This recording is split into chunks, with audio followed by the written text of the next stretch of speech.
famosísimo webcast donde hoy vamos a entrevistar a un gran experto y profesional en IA. Puedo decir muchísimas cosas sobre tu perfil y tu carrera, Carlos, pero prefiero que me las digas tú. ¿Cómo estás? Pues muy bien, primero muchísimas gracias por esta invitación, maravillosa charlar contigo y siempre dispuesto pues para ayudar a nuestra audiencia, especialmente a emprendedores, ¿no? Bueno, mi carrera es una carrera un poquitín loca porque empecé en el mundo de la consultoría estratégica, luego pues el mundo de las privatizaciones, luego me metí en el mundo de las startups desde hace 25 años, pues viví 8 años en Israel, 2 años en Singapur, en Boston, Nueva York. Lancé los pactos por la innovación en Colombia, desarrollé una plataforma en 2012 sobre redes neuronales aplicadas a ecosistemas. En fin, y en la actualidad, pues bueno, he sido vicedecano también de Ciencia y Tecnología del IE y lancé el programa de Inteligencia Artificial y también fui vicedecano en la Alfonso X. Y en la actualidad, pues estoy en diferentes proyectos. Uno que es a Infinity, que va a estar relacionado a desarrollar soluciones para la inteligencia artificial y la robótica, especialmente pues para en materia de seguridad y defensa, seguridad civil y defensa. Y otro que es para Data, que es básicamente, bueno, orientado a Smart Warehouse, robótica para grandes almacenes, ¿no? Fantástico. La verdad es que Resumiendo muy poquito el tema. da gusto hablar contigo, sé que tenemos mucho que aprender de ti. Entonces, bueno, el programa de hoy pues va un poco No, de... perdón que Pilar, que como se ve detrás mío, y también soy músico de jazz, o sea Sí, eso es que, lo mejor. Como yo te dije el otro día, tú necesitas el caos del jazz para ordenar tu cerebro. sin duda, sin duda. Pues, como estaba diciendo, este webcast va a ir un poco sobre IA, pero desde el punto de vista de cómo puede la IA ayudar a un emprendedor. Entonces, pues venga, vamos directamente a que me cuentes un poco desde tu punto de vista, ¿cuál crees que son las principales tendencias actuales que los emprendedores deberían de tener en cuenta con respecto a la IA? Yo creo que hay que distinguir dos temas, ¿no? Los que aplican la IA de los que hacen la IA. Son temas muy diferentes. Y dentro de esto hay que distinguir los que hacen IA y los que hacen ciencia de datos. Son cosas diferentes. Se está confundiendo hoy en día todo el mundo del data science, los ingenieros en ciencia de datos o de datos, o los analistas de datos en inteligencia artificial. No digo que no sea, pero simplemente las herramientas de uno y otro son diferentes. Y eso los inversores también lo tienen en cuenta, que saben exactamente bien quién está utilizando los recursos de Generative AI, como puede ser cualquier LLM, y lo están utilizando para aplicarlo a una app, etcétera, donde eso cada día tiene menos valor. Entonces, claro, puedes entrenar modelos, ¿no? Eso tiene más valor. O sea, el entrenamiento de modelos para aplicación de soluciones complejas, pues tiene más valor.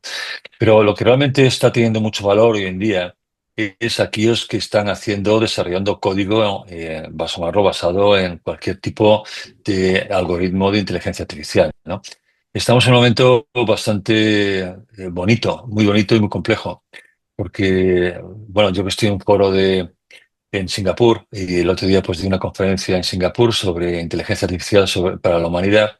Y en el foro donde pues hay muchos expertos de China, de Singapur, de Estados Unidos, y veo que hablan y estoy totalmente de acuerdo. Y es que estamos en la intersección entre la inteligencia artificial para que tome decisiones, para que piense.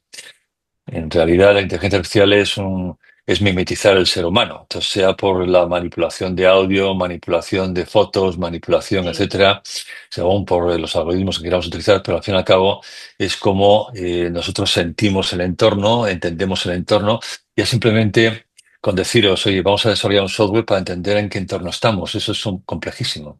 desde O luego. vamos a desarrollar un software donde la máquina va a tomar decisiones basadas en su intuición. Entonces, ¿cómo se programa la intuición? Y es que es así. Claro, Pero realmente la intuición no es otra cosa que la innovación sin miedo, ¿no? Eh, claro. Cosa que los seres Y humanos nos intentamos no hacer eso. Nos damos a la intuición el valor que tiene.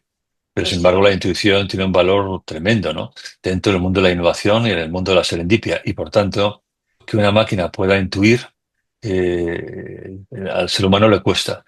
Pero sí es Claro. cierto que quisiera distinguir ambas cosas, ¿no? Pues un emprendimiento donde utiliza la IA para optimizar sus flujos de trabajo.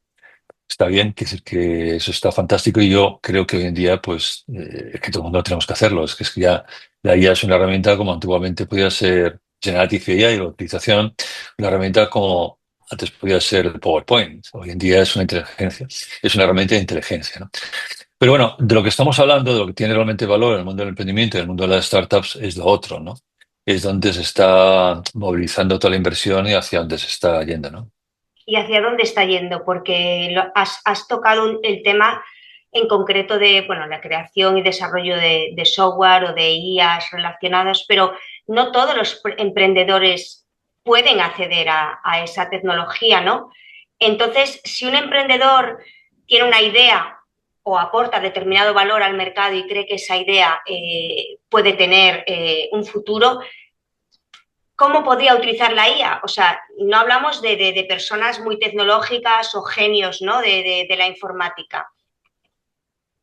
Sí, bueno, la utilización de Generative AI, como estamos llamando la IA, se utiliza para varios elementos. Un elemento es para optimizar los flujos de trabajo dentro de una startup, ¿no? Sí, Otro elemento es para entrenar modelos, ¿no? Que pueda tener antiguamente, pues el entrenamiento de modelos venía a través de sistemas de scrapping, que luego al final pues era muy difícil captar los datos, ¿no? sí, Porque antiguamente, bueno, pues captar datos o tener un dataset pues era realmente muy complicado. Hoy en día la IA puede hasta simular entornos, vamos a decirlo, en donde yo puedo entrenar mis modelos, ¿no? Entonces hay dos formas. Una forma es aportar valor añadido a cualquier servicio. Por ejemplo, yo utilizo mucho la IA en aplicaciones para música, ¿no? sí. Entonces está claro que la estoy utilizando y me está ahorrando una cantidad de trabajo tremenda, no solo en la composición, sino también la detección de, bueno, un montón de cosas, hasta generación de letras, ¿no? Entonces yo creo que el mundo de la contabilidad igual, el mundo de la contabilidad, o el mundo legal, o sea, Sí, una empresa puede estar, un emprendedor está en el mundo legal para optimizar un proceso. Es importante conocer y que nuestros oyentes se den cuenta que está habiendo una revolución, vamos a llamarlo, en los procesos en las empresas, ¿no? Me explico. Antes los procesos de gestión que antes se desarrollaban, como puede ser SAP R3 y los grandes sistemas de contabilidad, gestión de personal, etcétera, todo está cambiando. Entonces la pregunta es, ¿quiénes son más rápidos en hacer aplicaciones para la gestión de recursos humanos, por ejemplo, o gestión financiera? ¿Las grandes empresas o las startups o los emprendedores? Y es cierto, siguiendo un poco las teorías de Clayton Christensen, que va a haber más oportunidades para startups para redefinir procesos de las grandes compañías que las propias compañías en sí mismas, ¿no? Pues con su capacidad de innovación. Yo creo que hay unas grandes posibilidades y oportunidades para el mundo del emprendimiento, ¿no? Utilizar la IA para optimizar procesos de gestión. totalmente.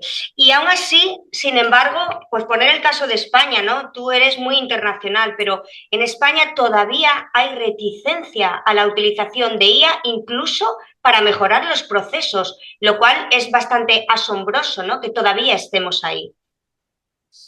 Pero eso sucedió lo mismo que cuando empezó la reindustrialización o la industrialización, ¿no?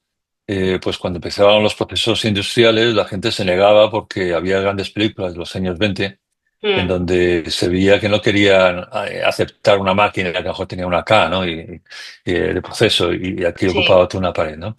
Entonces el hombre siempre se ha resistido un poco a la novedad, ¿no?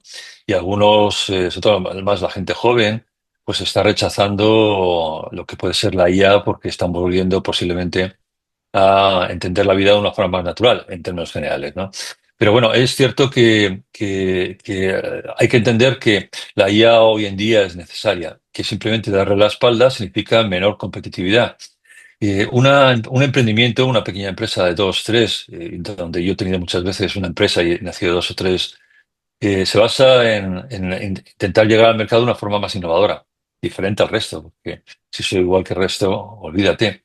Entonces, la decisión de ser diferente, porque es realmente la utilización hoy en día de la IA. Y esto que he dicho yo creo que es muy importante, en el sentido de que la IA tenemos que utilizarlo, y hace poco daba una conferencia sobre esto, para diferenciarnos. para encontrar elementos donde otros no están, sobre todo las grandes empresas, y poder encontrar un hueco de desarrollo ahí. La IA no es simplemente un sistema de digitalización, que se olvide la gente de eso. O sea, claro. si uno queremos digitalizar y modernizar con IA, eso no tiene un sentido. La IA se ha de utilizar para encontrar elementos de diferenciación en huecos que se abren en el mercado, ¿no? Y por tanto se pueden cubrir rápidamente a través de la incorporación de librerías o la incorporación de algoritmos ya establecidos o la incorporación de Generative AI, cualquier LM que pueda haber. Entonces, yo creo que eso es un elemento de competitividad, no es un elemento de digitalización. Totalmente. Has tocado un punto muy interesante porque, claro, ahora hay empresas en España que todavía se están digitalizando, o sea, comprando ordenadores Claro. usando ese kit digital y esas ayudas. Es que, bueno, eso, a ver, yo lo entiendo porque hay algunos emprendedores que todavía tienen como una mentalidad, como diciendo, eso a mí no me, bueno, eso está muy bien, pero a mí no me toca. Y por otro lado, hay como cierta vergüenza de utilizar la IA. Yo he hablado con emprendedores, incluso con empresarios que dicen, no, bueno, pero tú no digas que eso lo has hecho con IA. ¿Por qué ese miedo? ¿Por qué esa reticencia? Pues porque básicamente la IA produce un valor añadido que el ser humano en términos generales no es capaz de alcanzar en el corto plazo, ¿no? Y yo, mira, te voy a contar una historia que yo creo que es importante, ¿no? En el año 2016 hubo un programa que se desarrolló a través de DeepMind en Inglaterra que intentaba simular a un jugador del juego Go, que es un juego chino muy antiguo, que es mucho más complejo que el Wow, ajedrez. sí. Y entonces se creó una máquina, un software que se llama AlphaGo. Entonces AlphaGo, pues básicamente estaba entrenado con los mejores jugadores de Go. Pero por otra parte, bueno, pues en 2016 hay un documental en YouTube gratuito que se puede ver, que son 2 horas maravillosas, donde AlphaGo compite por primera vez con Lee Sedol, que era un jugador de Corea del Sur, que realmente era el mejor jugador del mundo en el Go, ¿no? Y más un hombre estupendo, se le ve en la película la cara que ponía cuando competía con AlphaGo, ¿no? Ahí hizo un movimiento AlphaGo que yo no sé si era el movimiento 37, no me acuerdo, o 63 o algo así por el estilo. Pero ese movimiento, cuando lo hizo la máquina, lo hizo por primera vez casi en la historia de Go. No se lo esperaba del juego de Go, no se lo esperaba Isidol.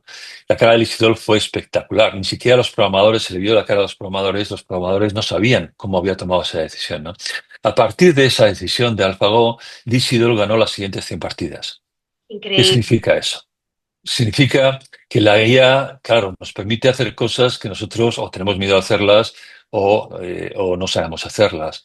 Pero eso tiene que ser un paso para que podamos seguir escalando nosotros. O sea, Claro, la IA nos puede llevar más allá de nuestras limitaciones, pero a partir de que nos lleva, tenemos que seguir construyendo nosotros, porque la IA no va a tener un conjunto de valores o elementos que tiene el ser humano. Simplemente es una herramienta de valor añadido espectacular para seguir avanzando. Es como, yo creo que el destino, como se dicen por ahí, los astros, dicen, aquí os habéis parado todos, estáis todos peleándose por los pocos recursos que tenéis. Venga, os vamos a dar un poco un elemento para que sigáis. Entonces, yo creo que no hay que tener miedo. Primero a decir claro. que se está utilizando. O sea, no es un elemento, yo utilizo la IA, yo lo utilizo muy a menudo, ¿no? Y no hay que tener muy miedo porque no es de tontos resolver un problema que es complejo. Y lo que tenemos que Efectivamente. hacer es que a partir de ahí, lo que tenemos que hacer es seguir progresando y aprender de eso. Y a partir de ahí utilizarlo como una herramienta propia de progreso, que es lo que debemos hacer con la IA. Pero si la gente dice, no, no digas que se ha hecho con IA, pues es una tontería, porque en realidad es como decir, no digas que lo he hecho con PowerPoint. Pero la Exacto. IA ya es una commodity, ya todo el mundo sabemos, hasta hay sistemas que humanizan los resultados de la IA. Yo escribo un texto, una conferencia en IA y automáticamente hay otra plataforma que me humaniza esa, ¿no? Y Exacto. porque ha detectado que hay unas que detectan que está hecho en ChatGPT, pero hay otras que lo humanizan y ya no se sabe qué es. Pero eso tiene un sentido, no es un tema de ego, es un tema de progreso. Totalmente. Luego hay un tema también interesante que es el tema de la creatividad, ¿no? Tú hablabas de la intuición, bueno, es un tema interesante, pero en el momento de entrenar esa IA, ¿no? La IA se entrena, bueno, digamos que la IA ya tiene esos datos, ¿no? Ese historial de datos que se le han ido metiendo, ¿no? Y luego la IA se entrena contigo, se entrena con el humano, tú la alimentas, ¿no? Y la IA es capaz ya de ser un poco creativa, ¿no? Pero ¿hasta qué punto es bueno que el humano pierda su propia identidad creativa? Por ejemplo, en el caso de la música, que lo tienes ahí claramente. Sí. Bueno, aquí hay diferentes teorías, acepciones, etcétera. Yo te digo cuál es la mía, ¿no? La mía es que, fíjate que una de las cosas que está planteando hoy en día, que es un tema serio, que hay un escrito de un investigador chino, lo tengo por ahí, que es si la IA se puede replicar a sí misma, porque si se puede replicar a sí misma, en realidad tenemos un problema gordo, ¿no? Claro, Y se puede, claro que se puede, ¿no? Pero hay otros elementos que todavía está sin descubrir, ¿no? Y es que hay unas facetas del ser humano que es difícil que la IA pueda llegar a ello, ¿no? Muy difícil. La IA no es una cosa, no es otra cosa que la mimetización del ser humano partiendo de nuestra realidad. Muy entrenada porque obviamente todo el mundo está entrando en GPT y todo el mundo está poniendo emails, todo el mundo está poniendo un montón de recursos que entrena a la IA, ¿no? Pero ¿qué significa? Que la IA es cada vez más inteligente y está haciendo, vamos a llamarlo. Ahora, ¿hasta qué punto eso es sustitutivo del ser humano? Es imposible. O sea, uno escucha, por ejemplo, ya sabes que soy músico de jazz, entonces yo escucho Miles Davis y dudo mucho que una IA pueda tocar con esa conexión, o uno ve a Picasso y digo, es imposible porque, claro, bueno, hay algo más que desconocemos que existe en el mundo de la creatividad que lo tiene muy propio del ser humano, que nace de, vamos a llamarlo, de unos layers o unos planos, vamos a llamarlo, que nosotros no entendemos bien, pero cuando conectamos con ellos, en efecto, somos humanos. Y efectivamente. eso es muy difícil. Se puede replicar un cuadro de Picasso, pero cuando uno lo ve, nunca vas a llegar a obtener esa comunicación, esa transmisión que es propia del ser humano. Entonces, claro que se puede. Por ahí recuerdo que hay un pueblo en Japón que se quiere regular a través de un alcalde basado en IA, ¿no? Entonces, bueno, las decisiones son decisiones legales y objetivizadas, etcétera. Pero el ser humano es el ser humano. Y nos daremos cuenta, y yo creo que mucha gente está dando cuenta que ya no quiere ya no quiere fotos con ella, no quiere salir con una foto de ella por muy guapos que seamos, ¿no? Y Claro. esa reacción contra la IA modificada de la realidad. Fíjate, la realidad virtual no está encajando, ni Meta ni Apple ha tenido éxito con sus gafas, ¿no? ¿Por qué? Porque No, el ser humano no vive en la realidad alterna, especialmente con unas gafas que son unos tochos en los ojos, sí, ¿no? es verdad. Pero el ser humano, o sea, tenemos millones de años detrás de existencia y tenemos miedo de que esos millones de existencia, vamos a hablar de vivencia, creemos que con la IA va a desaparecer y que va. O sea, el ser humano se va a proteger porque hay un sistema colectivo de inteligencia colectiva que tiende a la autoprotección. Y cuando vemos que hay algo que va en contra de nuestros sentidos o nuestra naturaleza, lo rechazamos. Y es lo que va a pasar con muchos emprendimientos Claro. que están desarrollando ideas que el ser humano, su naturaleza, va a rechazar. Es verdad. Y luego, a ver, hablando también de un tema que preocupa a muchísima gente, ¿no? Y es la amenaza, ¿no? A los puestos de trabajo. Como has estado en Singapur recientemente, estás relacionado con Singapur. Curiosamente, Singapur es uno de los países que más IA está usando, pero no tiene paro tampoco. Entonces, ¿cómo me puedes ayudar a argumentar, ¿no? Para esa gente que tiene miedo o que dice, no, es que la IA nos va a quitar los puestos de trabajo, etcétera, etcétera. La IA va a quitar, vamos a llamarlo, funciones o actividades, seguro, vamos, ya lo está haciendo, ¿no?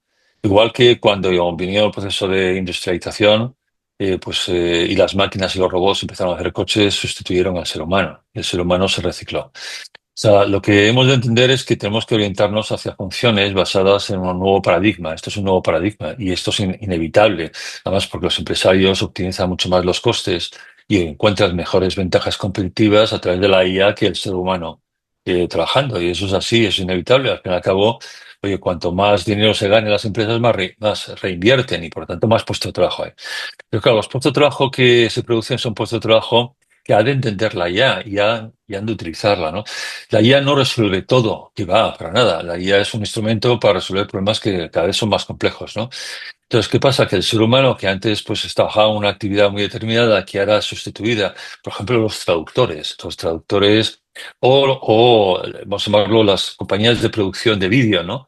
que antes costaba muchísimo dinero, yo me acuerdo 5.000, 6.000 euros un vídeo y hoy es gratis, es decir, sí, y les sale con Exacto. una fiabilidad tremenda. ¿Qué pasa ahí? Bueno, pues ellos tienen que encontrar otro tipo de actividad basada en la IA, que dé un valor añadido que la IA no va a dar. Que la IA, ¿qué es lo que eso está haciendo? Está empujando al ser humano hacia arriba, hacia el valor añadido. Hay gente que se puede quedar abajo y dice, "Bien, no lo acepto". Eso es como decir, no acepto la vida, no acepto la evolución y la voy a rechazar. Bueno, pues claro, sí, es como que llega un tsunami y me quedo de pie diciendo, no acepto ese tsunami. No, que el tsunami te va a llegar y te va a Exacto. llegar ya y está llegando ya. Yo animaría a nuestros oyentes que lo entendiesen como otro reto que tiene el ser humano, no como una amenaza, sino como una oportunidad. Que sí es cierto que hay amenazas de ética y de sesgos, ¿no? Y más muy gordos, en Sí, donde no se están dilucidando, aunque Europa tiene una legislación de protección realmente la más fuerte que hay en el mundo, ¿no? Pero sin embargo, es cierto que la IA no se le puede poner puertas al campo, claro. porque la IA no es la IA es la IA relacionado con el mundo de la energía, la IA relacionado con el mundo del quantum computing. La IA está tan relacionado con toda la estructura vital del ser humano y Sí, económica que es muy difícil decirle si no. Sí creo que hay que articular mecanismos para que si se vulneran las libertades individuales se pueda demandar como sucede en cualquier entorno, ¿no?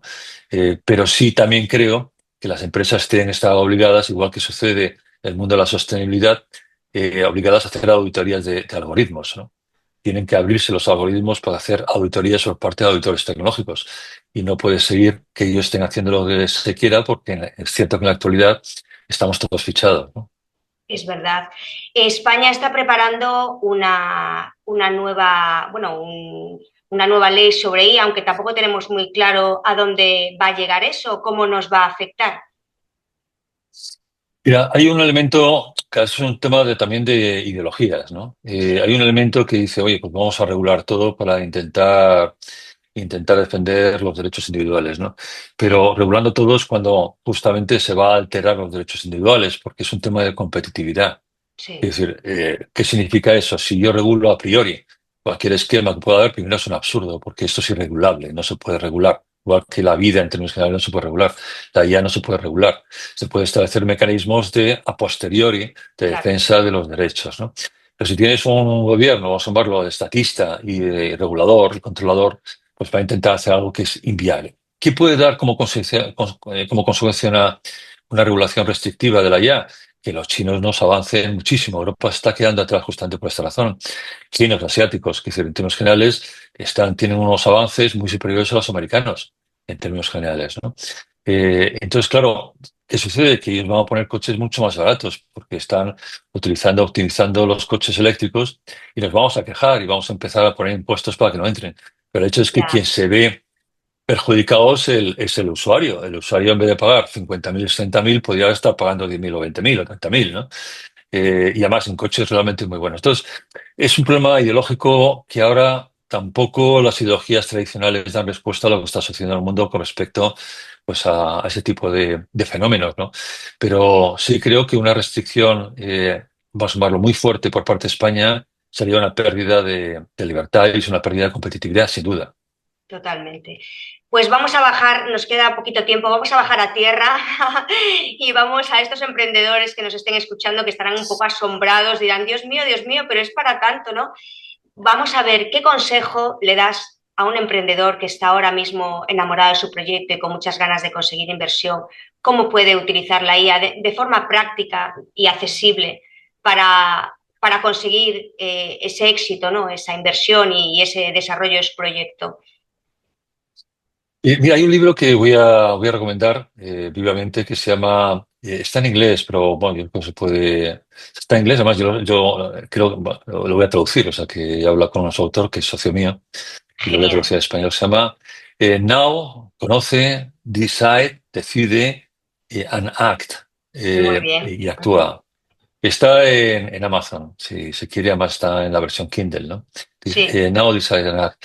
Estos son ejemplos muy concretos de cómo utilizar la IA para un emprendedor, pero cosas muy pequeñitas, o sea, cosas muy concretas, muy prácticas, ¿no? Yo sí, recomiendo este libro porque de los que he leído, es de los libros más aterrizados, prácticos para cualquiera, ¿no? Tanto pues que utilice el texto, que utilice la base de PowerPoint, cómo hacer PowerPoint tal, como... Bueno, ahí hay un montón de ejemplos y un montón de casos que recomiendo. Y un poquito más arriba, la gente que quiera saber cuál es, vamos, el estado del arte y también la práctica de la inteligencia artificial, hay otro libro que se llama Artificial Intelligence in Practice, Inteligencia Artificial en Práctica, que es Sí. del autor Bernard, terminado de Dinamarca, M-A-R-R, Madrid, Alicante, Roma, Roma. Bernard Marr, que se llama Mm. Artificial Intelligence in Practice, que también es un libro sobre inteligencia artificial en la práctica, ¿no? Bien, los Eh, recomendaremos. Sí, yo creo que esos dos libros, sobre todo el primero, No Desire the Night, porque el primero es de este año, además. El de Bernard Marr, yo creo que tiene un par de años. Es realmente muy bueno y realmente merece la pena porque da casos muy concretos, ¿no? Yo Vale. insisto, yo utilizo la IA todos los días para todo y estoy encantado. Me ahorra muchísimo tiempo. Es más, me hace pensar mucho, ¿no? Y me da un valor que no se me había ocurrido a mí, pero a partir de ahí creo yo. A partir de Sí, ahí voy pues construyendo ya. tienes razón. A mí es que la IA me da más trabajo porque me da ideas. Entonces, Bueno. cuando yo le pregunto, a ver, ¿qué tema puedo tratar? ¿Qué tal? Me abre, o sea, me abre un camino increíble. O sea, al final yo trabajo más porque me da ideas, me alimenta y yo la Claro. alimento a ella también. Claro. O sea, yo creo que, sobre todo los españoles, estamos muy dormidos en intentar ser funcionarios, ¿no? O sea, Sí, aquí todo el mundo quiere ser funcionario, tener un sueldo fijo y ya, dejarse de tonterías y demás. Entonces, si uno vive, como yo he vivido pues 8 años en Israel y ve lo que pasa ahí, claro, o en Singapur o en Boston, bueno, la gente no quiere ser funcionaria en términos generales, está todos los días reinventando la realidad, ¿no? Los americanos imaginan el futuro, los israelíes reinventan la realidad. Son dos sistemas, acercamientos pues, diferentes al mundo de la innovación. Yo creo que los españoles, que siempre hemos sido muy creativos, siempre, o sea, la verdad, en nuestra cultura, literatura, sí, etcétera, hemos sido creativos. En algún momento de nuestra vida se nos ha inoculado el miedo al riesgo, ¿no? exacto, Y básicamente no queremos tomar riesgo. Entonces, como no queremos tomar riesgo, pues nos quedamos donde estamos, que por otra parte no es criticable, que decir que es totalmente aceptable, porque yo creo que la frase más famosa en España en los últimos años es esto es lo que hay, ¿no? ya, Pues esto es lo que hay, pues dice, "Mira, esto es lo que tengo, ya me acepto, me adapto a eso, ¿no? Pero sí es cierto que el mundo está cambiando y está cambiando diariamente, lo cual sí, yo animo a utilizar la IA sin miedo, animo a ser más creativos, animo a dar un paso más allá, animo a que si se está trabajando en un emprendimiento en materia de, por ejemplo, viajes, turismo, que hay un mundo de posibilidades y hay que estudiarlo bien, hay que aplicarlo. Si se está trabajando en el mundo, pues cualquier elemento, sea en procesos también en empresas industriales, ¿no? Venta de grifos, venta de ladrillos, venta de lo que quieras. Ahí hay IA aplicado al marketing, IA es todo, ¿no? Entonces yo lo animo porque realmente es una revolución, es un cambio de paradigma, como he dicho, y es bonito en el fondo. pues vamos a ir terminando. Muchísimas gracias, Carlos. O sea, se me ocurren tantas preguntas y podríamos estar aquí hablando horas y horas, porque además contigo da gusto porque se aprende un montón. Muchísimas Muchas gracias, gracias. Carlos, por esta intervención. Mucho éxito. Recomendaremos esos libros a nuestros oyentes. Gracias y disfruta de tu música, sin IA o con IA. Os animo a que veáis esto como bueno, algo realmente positivo y una gran oportunidad para el ser humano. Muchas gracias.